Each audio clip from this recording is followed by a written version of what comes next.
अस्सलाम वालेकुम नाज़रीन। सरकारी मुलाज़मीन की तनख्वाहों में इजाफ़ा वफाक के मुताबिक किया जाएगा। ये एक न्यूज़ है जो आज बजट पेश किया गया है। उसमें सरकारी मुलाज़मीन के लिए बड़ी खुशखबरी है कि जो भी तनख्वाहें वफाक में जो सरकारी मुलाज़मीन हैं उनकी बढ़ाई जाएंगी और पंजाब के पंजाब सरकारी में मुलाज़मीन के लिए बड़ी खुशखबरी ये है कि जाएगा। सरकारी मुलाज़मीन की तनख्वाहों में इजाफा वफाक के मुताबिक होगा।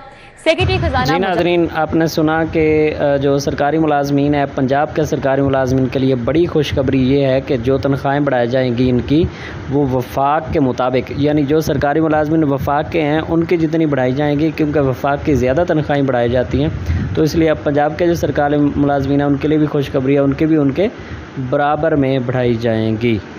जी, ये मुबारक हो सरकारी मुलाज़मीन को, उनके लिए बड़ी खुशखबरी है। इंशाअल्लाह ऐसे ही हो।